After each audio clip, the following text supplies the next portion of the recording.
നമസ്കാരം. ടോഷ്മാസ് കിച്ചൻ്റെ പുതിയൊരു എപ്പിസോഡിലേക്ക് എല്ലാവർക്കും സ്വാഗതം.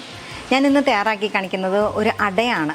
അപ്പം അട നമുക്ക് വീട്ടിൽ നമ്മളെല്ലാവരും വളരെ കോമൺ ആയിട്ട് ഉണ്ടാക്കുന്ന ഒന്നാണ്. ഇത് ആർക്കാ ഇപ്പം അട ഉണ്ടാക്കാൻ അറിയാത്തതെന്ന് നിങ്ങൾ വിചാരിക്കുന്നുണ്ടോ? പക്ഷേ ഈ അടയ്ക്കൊരു സ്പെഷ്യാലിറ്റി ഉണ്ട്. അതെന്താണെന്നും എങ്ങനെ ഈ അട തയ്യാറാക്കാമെന്ന് നമുക്ക് നോക്കാം.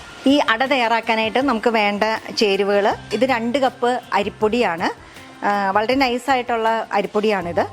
അതുപോലെ തന്നെ തേങ്ങയും അതുപോലെ ശർക്കരയും കൂടി ഒരുമിച്ച് നന്നായിട്ട് വരട്ടി വെച്ചേക്കുന്നതാണ്. ഇതിലേക്ക് നമ്മൾ കുറച്ച് ജീരകവും ചേർത്തിട്ടുണ്ട്, അതുപോലെ തന്നെ ഏലക്കാപ്പൊടിയും ചേർത്തിട്ടുണ്ട്. ഇനി ഇത് ഉപ്പാണ്, ഇത് ചൂടുവെള്ളമാണ്. ഈ അട തയ്യാറാക്കാനായിട്ട് ആദ്യം തന്നെ നമുക്ക് ഈ ചൂടുവെള്ളത്തിലേക്ക് കുറച്ച് ഉപ്പ് ചേർക്കാം.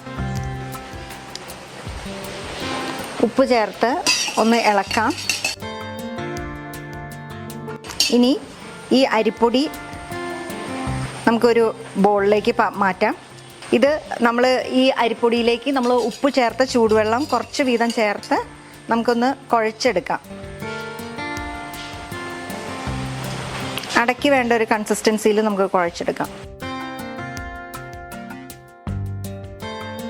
ഇത് നമ്മൾ അടയ്ക്ക് നമ്മൾ വേണ്ടിയിട്ട് അരിപ്പൊടി ഉപ്പിട്ട ചൂടുവെള്ളത്തിൽ കുഴച്ച് വെച്ചിട്ടുണ്ട്. നമുക്കിനി കുറച്ച് വീതം എടുത്ത് ഇങ്ങനെ അടക്കി പരത്താം. നമ്മളിത് എടുത്തേക്കുന്നത് മഞ്ഞളിൻ്റെ ഇലയാണ്. അതാണ് നമ്മുടെ ഇതിൻ്റെ പ്രത്യേകത. നമ്മൾ ഈ മഞ്ഞളിൻ്റെ ഇല വെച്ചിട്ട് നമ്മൾ അട ഉണ്ടാക്കി കഴിഞ്ഞിട്ട് ഇത് സ്റ്റീം ചെയ്ത് കഴിയുമ്പോഴത്തേക്കും നന്നായിട്ട് ഈ മഞ്ഞളിൻ്റെ ടേസ്റ്റ് വരും. അപ്പം അട സാധാരണ കഴിക്കാൻ ഇഷ്ടമില്ലാത്തവർക്ക് പോലും ഈ അട കഴിക്കാനായിട്ട് ഇഷ്ടമായിരിക്കും. നമ്മൾ ഈ അടയൊക്കെ തയ്യാറാക്കുമ്പോൾ നമുക്കിങ്ങനെ ഒന്ന് കനം കുറച്ച് കിട്ടാൻ വേണ്ടിയിട്ട് ഇടയ്ക്കൊന്ന് കൈ വെള്ളത്തിൽ തൊട്ട് നമ്മളിങ്ങനെ ഒന്ന് പരത്തി കൊടുക്കണം.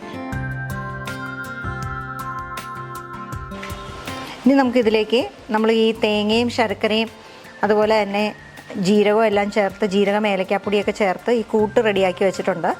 ഈ കൂട്ട് ചേർത്ത് കൊടുക്കാം. ഇനി നമുക്കൊന്ന് മടക്കാം.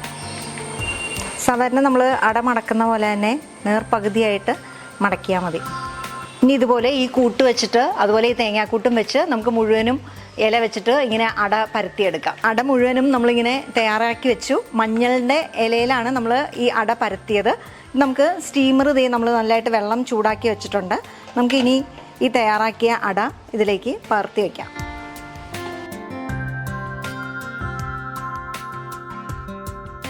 നമുക്കിതൊന്ന് മൂടി വയ്ക്കാം. ആവിയിൽ വേവിക്കാൻ വേണ്ടിയിട്ട് ഒരു 10 മിനിറ്റ് സമയം നമുക്ക് വെക്കാം. നല്ല തീയിലാണ് ഞാൻ വെച്ചേക്കുന്നത്. നന്നായിട്ട് ആവി വന്നു കഴിഞ്ഞ് കഴിയുമ്പോൾ നമുക്കൊന്ന് തീ കുറച്ച് വെച്ച് ഈ അട വേവുന്നിടം വരെ നമുക്കൊന്ന് വേവിച്ചെടുക്കാം. നമ്മൾ ഈ അട മഞ്ഞളിലയിൽ വെച്ച് പരത്തിയ അടയാണ്. ഇത് വെച്ചിട്ട് വേവിക്കാൻ വെച്ചിട്ട് കുറച്ച് സമയമായി. ഇത് ആവിയിൽ നന്നായിട്ട് വെന്തിട്ടുണ്ട്. നമുക്കിനി ഇതെടുക്കാം. ഇത് വെന്ത് നന്നായിട്ട് ഇരിക്കുന്നുണ്ട്. നല്ല ചൂടാണ്.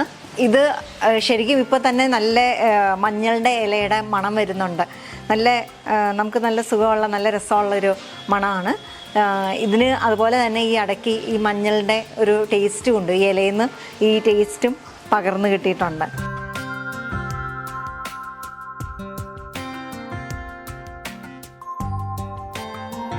നല്ല തിന്നായിട്ട് നമ്മൾ പരത്തിയത് കൊണ്ട് നല്ല വെള്ള കളറിലെ നല്ല സോഫ്റ്റായിട്ടുള്ള നല്ല അടയാണിത്. അതുപോലെ ഈ മഞ്ഞളുടെ ഇലയുടെ ടേസ്റ്റും വരുന്നതുകൊണ്ട് തന്നെ ഇതിനൊരു സ്പെഷ്യൽ ടേസ്റ്റ് ഉണ്ട്.